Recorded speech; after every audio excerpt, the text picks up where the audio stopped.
Hello and welcome to Let's Be Real. On today's episode, we're going to be talking about how Dev Patel is not interested in James Bond. That role might be going to Aaron Taylor-Johnson anyway. Otherwise, we're going to be talking about the Andor writer who's joined on for Dawn of the Jedi, the new Star Wars movie, and live action Moana, delayed to 2026. Who could have seen that coming? Oh, we did, but it's also joining Toy Story 5 and Mandalorian and Grogu in 2026 as well. And then we're going to cap things off here with QQQ.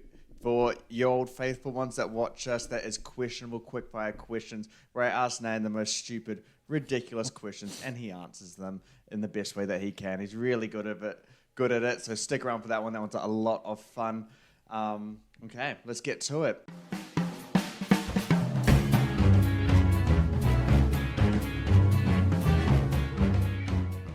I'm James, that's Nan, and we're coming to you from Australia and New Zealand. And before we start off, I always harp on about it. You guys know this by now. Drop your ideas, suggestions, anything below, and we will cover it on the show. Appreciate everyone who's joined us today, who's watching and enjoying our content. Please feel free to jump in the conversation in the comment section, as I just said just before. Otherwise, Nan, you keen, mate? Should we just get straight into things here? Yep, I got my beer, so let's do it. Let's do it. I got my wine, so we're good to go. All right. Dev Patel, hot off the heels of Monkey Man, a really great action movie. Go and see it if you haven't seen it already. It's come out this weekend. Definitely go and see it. It's a really good one because it's kind of changed my mind about how I feel about this topic right now. But he said that he doesn't want to play James Bond. He said he would love to see Idris Elba play that role because if he did the role, he said that he would just kind of make it into a comedy and kind of make fun of himself in a way. Don't really know what he means by that. As for any updates about that role, apparently Aaron Taylor-Johnson remains hesitant to take on that role, and the producer for it has said that it's got to be someone in the 30-plus area, years of age, just because James Bond's a seasoned veteran. He's got experiences in the field already, so they just want someone to just jump in and just have the mantle of James Bond 007 straight away. Nayan, how do you feel about Dev Patel not wanting to be it? Would you have liked to see him kind of be in this role, or at least be in the mixture to get it, per se? No, because not really. I mean... One thing I should add on here is that Dev Patel is British. First and foremost, he's British. Yeah. So, yeah. It's a key thing of James Bond. It is.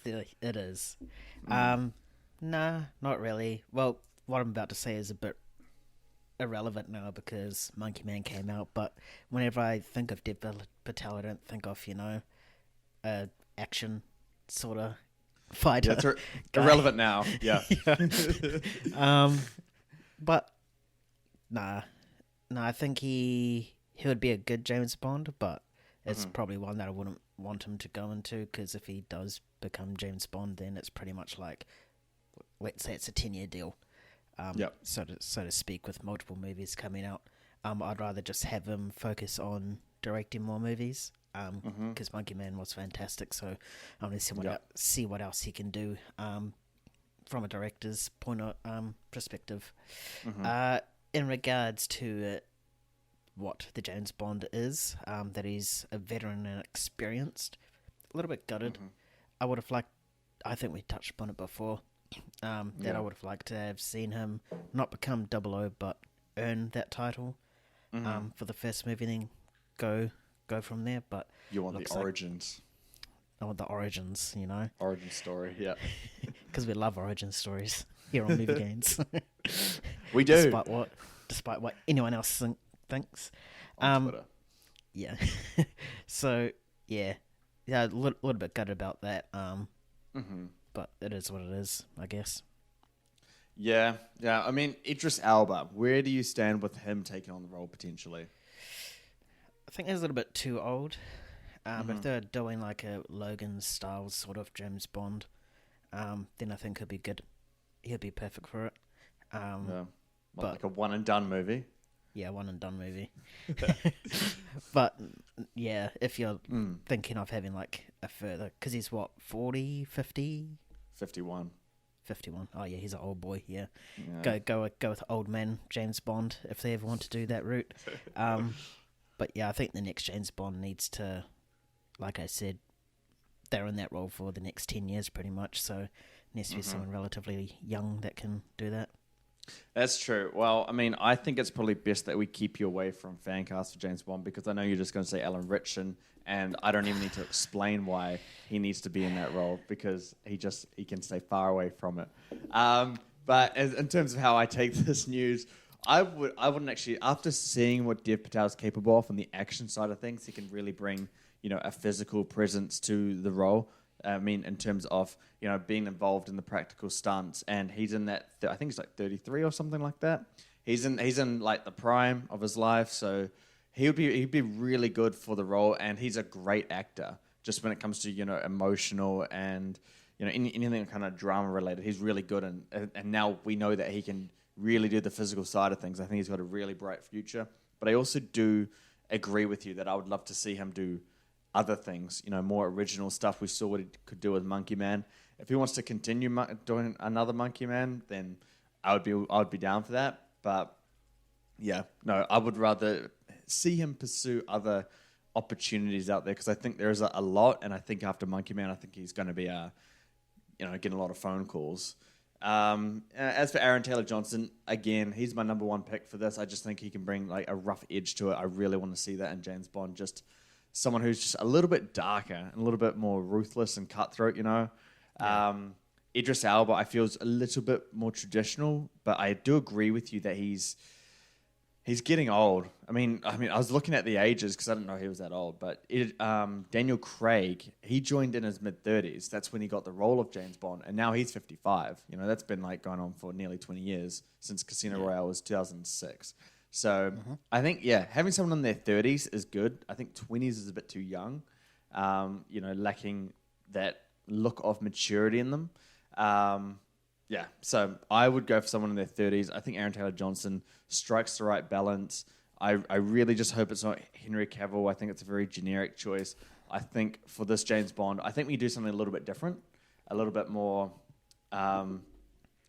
something just different, a little bit more interesting. Spice up the character a little bit. Don't go crazy and have some kind of like alien or anything play it, but like just spice it up a bit. Make James Bond make him a little more three-dimensional. He doesn't always have to be the exact same, as long as he keeps certain things that make the character Bond, so to speak. Like the womanizer, the classiness, drinking, and stuff like that. I'm not too familiar with it, but keep those core elements, but give him a little bit of spice. That's what I want to see. But yeah, Dev Patel, if he does get the role, and he's not going to, but if he did, I wouldn't be mad at all. Just clarifying that one. But you guys watching right now who have enjoyed the segment, what do you guys think? Should Dev Patel just suck it up? Should he play the role, or do you like Aaron Taylor-Johnson? Is there someone else? Do you agree with Nan, Alan Ritchson to play the role, or should there be someone else like Henry Cavill? I know that's another big fan cast as well. I'm going to stop those jokes for Nan. I feel bad for him. But yeah, let us know down in the comments below on who is your top choice to play Bond and if Dev Patel would actually be a good fit. And if you see Monkey Man, I want to know what your thoughts are on that too. All right. Nan, Andor. Something you and I, bro, we were so late to the party with Andor. We needed Kyan to guilt trip us into watching this TV show. And I think at this point we did not have faith in Star Wars. But Andor, brilliant. I think we can both agree on that. And a movie, we don't have much faith in Star Wars, in the future of it at least. Some of the projects we just don't really seem to care. But one we have cared about and really been interested in is Dawn of the Jedi. That is the movie that is being directed by James Mangold. And it's been written by him, John Ostrander, and now we got Beau Willimon from Andor joining the writing crew for this one. So we know what Mangold can do. Sure, Dial of Destiny was horrible. It was not a good movie at all. But he's done stuff like Logan and Ford vs. Ferrari. That's the one. Those are his two great ones. So we know what he's capable of as a director. And the concept of Dawn of the Jedi is great as well. Beau Willimon, he only wrote 3 episodes of Andor, but they're all the prison ones. The ones that it's arguably the best part of the series, where it's taking place in the Narkina 5 prison.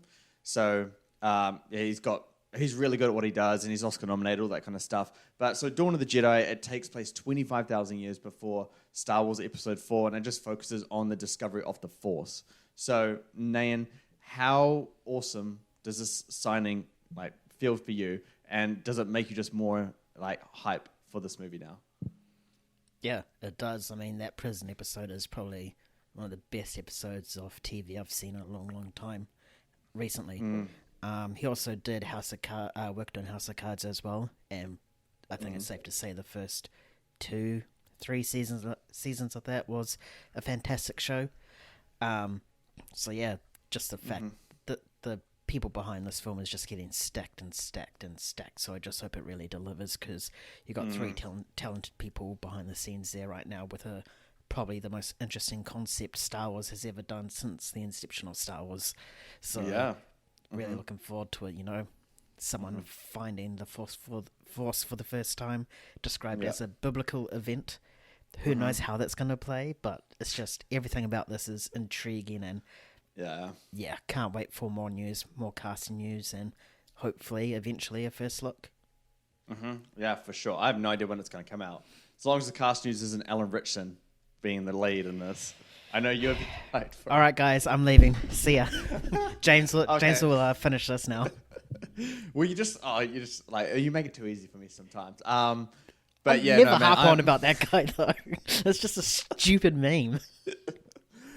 Oh, okay. But yeah, no, I'm excited for this regardless of who's cast, to be honest, because you got a director like James Mangold. We know that what he can do with the big screen. He can provide thrills and the visual elements of the movie. He knows how to command that, at least. And it's safe to say with Indiana Jones and Dial of Destiny, the visuals in that movie are not the problem. It is more the writing, which I think he did play a part in anyway.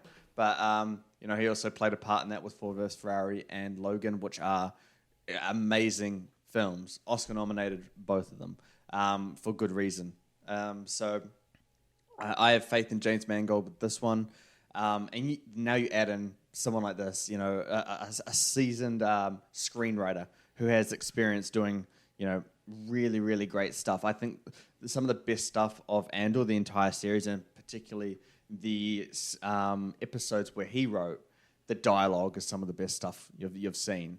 And that is the part that gets me super excited, because if he can bring that dialogue mastery to this movie, I think it's going to be good, because as you said before, biblical event, I think you can do so much with, the ideas and the themes and the messages in the discovery of the Force and what it means. I think dialogue is going to play a crucial part. I just cannot wait to see how this unfolds, because in some way I can see exactly how it looks based on the talent involved, but in another way I have no idea how it even will be, the entire movie. So I'm really looking forward to seeing what they can do for this one, because there's just so much that they can do. But it feels like a movie that's going to come out at 2030 at this point, because they're drip feeding us news, man. They're drip feeding us news. We need more quickly. All right.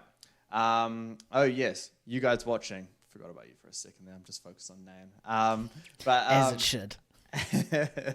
Yeah, but are you guys hyped even more now for this movie, or are you not excited at all? I know a lot of people have lost a lot of faith in Star Wars. Just you can look at the Acolyte trailer likes to dislikes ratio. People do not have faith in this series, but is this one that gets you excited? You got James Mangold, now you got this writer coming on. Let us know down below what you think, and if it elevates your excitement or you don't care at all. Just let us know down below. All right, Nayan, 2025 stacked year. We've been talking so much about a stacked year for 2025. Well, 2026 is starting to look pretty stacked, man. I'm getting hyped for back-to-back years now. But, you got the Batman Part 2 pushback. You have supposedly Avengers 5. Yeah, Avengers 5 coming out. The one before Secret Wars is meant to be coming out. We'll have to see if that will actually happen or not. Now we have Toy Story 5, The Mandalorian, and Grogu have been slated and release dates. But more interestingly, and not surprisingly, Moana. Not Moana 2, the live-action Dwayne Johnson Moana has been delayed to 2026 from 2025. How do you feel about that movie entering the release slate? Was that a good move by Disney? Don't really care. No one even wanted this in the first place, so who gives a shit, really? Just funny now that it's going to coincide with the 10-year anniversary of the animated one, so yeah, I guess that's something. So either they probably delayed it for that, probably also the Rock schedule as well. He's doing the A24 movie and he's busy with the WWE as of late, so there was no way that he would have been able to film this film this year, so I guess it's just another plus. Do you see any potential in it being good? No. No. I mean, if you think about it, all the live action Disney remakes have been subpar, if not shit. So I think this will just follow the trend. The fact that it's just exactly the same actors, or at least for Maui at least, is the same. Like, at least with the live action ones, it was different. New cast, or someone that didn't voice the original characters. So I just, what more are they going to do with this live action one? How are they going to make it more creative? No one knows. No one cares. So yeah. I think you're right about no one cares. I mean, yeah, the only way they could really do it is if it's a visual feast. The way of the water paved the way for water being involved in live action films. And if Moana does that and makes it beautiful and look nice, I think the animated one, it looks gorgeous a lot of the time.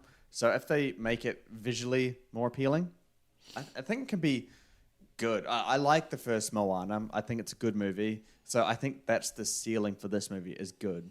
I don't know how you can make it better, but there could be room for it to make it better. It's just the fact that, like you said, man, like the same actors and just the same story, at least have the same characters and the same actors, but make the story different, perhaps. Just, I think it's so dumb. It just blows my mind. The next thing I get is Frozen live action. It's going to happen. But yeah, 2026, we're looking ahead. Mandalorian and Grogu slated for May 22nd, 2026. How do you feel about that one? Are we excited for that one? No. No. I had to convince myself in my answer just then. Nah, not really. I mean, the first 2 seasons of Mandalorian was good. Third one was a little bit not good. So yeah, unless the 4th season is, brings it back to those roots of Mandalorian and Baby Yoda. When's that coming out? I have no idea. Pedro Pascal is a busy boy off late, so who knows what that guy's schedule, because his schedule is insane. I'm pretty sure he's got this, Last of Us Part 2, now Fantastic Four, anything else? Probably other stuff as well, so he's doing rock work right now, Yeah. But yeah, I'm not that excited for it, unless Season 4 is good. So yeah. Toy Story 5, though, intrigued. You can never bet against Toy Story. I mean, that's true. When Toy Story 4 came out, we're all like, why? You had the perfect ending. And then when this news came out, we're like, why? You had the second perfect ending. So, so it's just like, hey, we're going to go for 3 for 3. You're going to have the third perfect ending with this one. I can just see it. But yeah, if they do follow I don't know if it's rumors or what we really like for it, where it's based on Andy's kids, I think that would be an awesome concept to do for Toy Story 5. But yeah, it's just we still ask the question, why is this even here? Money, cash, money. But hey, it's Toy Story. It is literally Pixar's baby. You know that they're not going to fuck that up. No, not at all. I mean, I think, I would be excited for Toy Story 5 if they went the Andy's Kids route, and he saw them at like a garage sale or some shit like that. I could be down for that. But I think tying it into something more, I guess, relevant and contemporary today, kids aren't playing with toys as much. They're playing with electronics. And if they adapt how toys are nowadays neglected, I think that would be a really way to. It'd be an awesome theme to have in the movie, and an idea to explore that would be, something really cool to see. I mean, I'm just thinking about 2026, probably a bit prematurely, but we know Frozen 3 is 2026. Now you got Toy Story 5, Super Mario Bros. Movie 2, 2026. Beyond the Spider-Verse, I don't think that's coming out next year. I think that might be 2026. Shrek 5 could be 2026 as well, because we know Shrek 5 is coming, but we would have heard news about it now for 2025. If you have Shrek 5, Toy Story 5, Frozen 3, Super Mario Bros. Movie 2, and Beyond the Spider-Verse, would that be the greatest year of animation in history? Yes, 100%, without a shadow of a doubt. That's a juggernaut of animated movies. And then don't forget all of the original stuff that will come out as well. Mm-hmm. Yeah. But yeah, it's fucking stacked. It's literally 3 huge animation properties in Shrek, Toy Story, and Frozen. And then you add in Spider-Verse, which is just probably, hopefully, is going to become one of the greatest trilogies of all time. Probably the best animation trilogy, if not series of all time. So yeah, it's going to be fucking stacked. Next year is stacked for live action. 2026 is stacked for animation. Yeah. And a quick thing before we move on to our QQQ segment. Toy Story 5, Frozen 3, Super Mario Bros. Movie 2, Shrek 5, and Beyond the Spider-Verse. Who wins that box office battle? Just a quick answer now. Who do you think would win that? Are you asking me or the audience? I'm asking you. Who? Toy Story. Easy. You think Toy Story 5 wins it? Frozen? I think. Shrek 5, bro. The hype for Shrek 5 is off the charts. I feel. Or is Beyond the Spider-Verse the final? Or Mario, bro. It got $1.3 billion, man. I think it's beaten any Toy Story movie. Nah. I think Frozen, every parent with their little girls are going to go see this. And by the time it comes out, they'll probably be, the right age of Frozen, 2 years old. Boom. Off you go. I really couldn't say. That's a tough one. My heart says Shrek 5, though. In 2026, if Shrek 5 does come out, it'll be 25 years since Shrek 1. 25 years, bro. Where did the time go? But, you have that generation who's loved Shrek, and now they're going to pass it on to their kids and so on, So you're going to have 2 generations going to that one. Same with Toy Story. Oh, it's going to be a battle for sure. That is one I cannot wait to, explore more. Hopefully, I need Shrek 5, dude. That's all I need in this life. The world needs more Shrek. Shrek is love. Shrek is life. Yeah, also, that script has come to light. All right, we're going to move on now to our QQQ. I'm going to share my screen with Nayan. Nayan, buddy, can you see it? I can see it, and I'm laughing because I'm just intrigued as where the fuck is this going to go, but so good hit me with the questions. You know exactly where I'm going with this. So for those of you who did not tune into QQQ, the most ridiculous movie-related questions of all time, essentially I asked Nayan exactly that, just the stupidest questions ever, and he has to give a good answer, but it has to be movie-related, of course. I do throw in some real-world, athletes, sports, all that kind of stuff, just other random stuff. So we'll kick this off. Nayan, who would win in a 1v1? Baby Kong or Monkey Man? Baby Kong. That's not my answer. But Baby Kong is it Baby Kong? Is he like the same height as Monkey Man? Does he get reduced, or is he his unit of a size? He is what he was in the movie. I'm not editing him in this. Oh, fucking Baby Kong then, bro. You're going Baby Kong. Yeah, man, that guy's a giant, man. Even for a little baby thing, he'll just step on Monkey Man, and Monkey Man will be like, "The fuck," Yeah, but Monkey Man doesn't care, bro. He's confident. Baby Kong ain't confident. He'd run away. That is true, and Baby Kong was more used as a weapon than an actual fighter. It was essentially nunchucks at the end of the day. But yeah, if you're not going to reduce the size, then Baby Kong, he's just going to step on Monkey Man. If not, he'll probably think it's his brother. He'll be like, "Oh, yo, what's up, G?" And then Monkey Man's just here trying to fight, and he'll just be like, steps on him. I don't know. Monkey Man will find a way. But Baby Kong, Nan's going Baby Kong. What do you guys think? If you guys have any interesting thoughts about these questions, just answer them down below. 1 to 7. I've got 7 questions here. I just want to see other people's opinions because we're all not gonna agree with Nan, even if he does provide a lot of logic to his answers. All right. And you should agree with me. I am right. Exactly. All right. So the next 2 are going head to head, but they're both deeply bloodlusted. They're after blood. They don't care. They're going for it. Who's killing who, Nan? Remy or Stuart Little? Who's killing who? Bro, Remy's a street rat, eh? He has, he's got cooking utensils, he's got knives, spoons, forks, pots, pans, you name it, anything in the kitchen he can use. What is Stuart Little?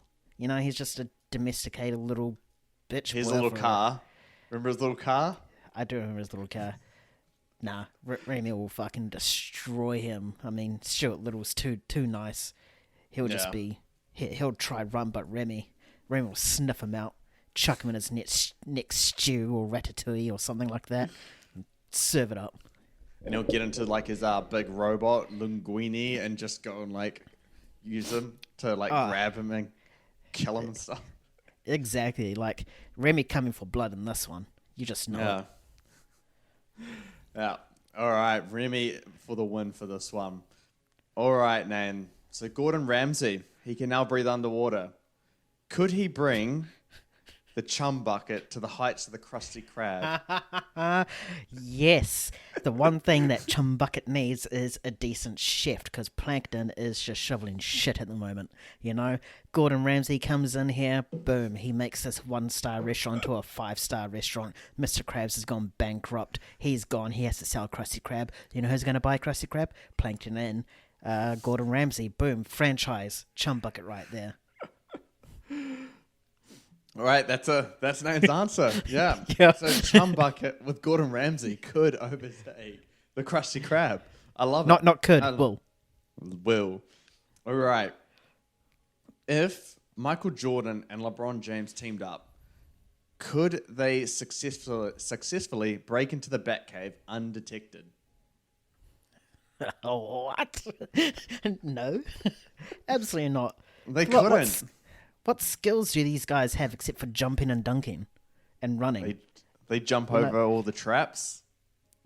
I guess, but they'll be detected. They're fucking units. They're tall boys. Like, they'll be picked up on the cameras and everything. So, nah, man. Batman will see these guys coming and be like, what the hell are you guys doing? Just absolutely smash them. So you're not giving any vote of confidence to these guys? They can't do it. The goats. No. Absolutely not. Undetected into the Batcave. No way. Oh, yeah, fair enough. I know Batman better than anyone, so that's fair enough. All right, here's an interesting one for you. I really want to see how you react to this. Who's winning in a race? Lewis Hamilton in a Toyota Blade or you in an F1 car? Okay, I'm going to provide some context to this. The Toyota Blade is the car that I drive. And the picture that James has right now is the exact car, exact color. And... exact rims as well. It's pretty much exactly the same car, except a hell of a lot cleaner and shinier. I'm going to say Lewis Hamilton in the Blade because if I get behind that F1 vehicle, I'm going to absolutely crash and I'll probably end up, killing myself because it's just too much power. I'll just be like, boom. Where Louis Hamilton can just like chill, wait for me to die, and then boom, he wins the race, It's like the tortoise and the hare, that fairy tale. Yeah. Yep. Like, you'd be really good on the straights, man, but you just wouldn't brake in time. You wouldn't go. You'd just keep going straight into the barrier, I feel. Exactly. Yeah. And I suck at car racing games because I always hit the walls. So I'm guaranteed I'm guaranteed to kill myself for sure, but in a massive crash. Might have some casualties as well. Who knows? Oh, yeah. All right. Fair enough. I like that reasoning. All right, Nan.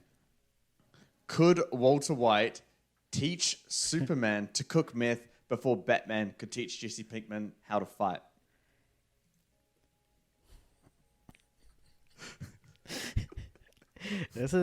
No way. Superman is too good and pure to delve into the drugger business. You know, he's one of those people that would say drugs is bad. Why am I doing this?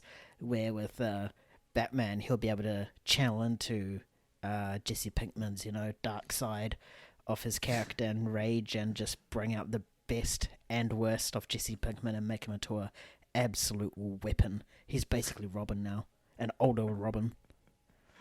Oh, all right. So Jesse can learn how to fight from Batman faster than Superman can cook meth, or learn how to cook meth. Exactly, because the hardest part Walter White needs to do is convince Superman, and that is it. And I don't even think he's going to get past that first step. So teaching is just irrelevant. Yeah. A side question to this, though. If Walter White gave him ricin, would it kill him?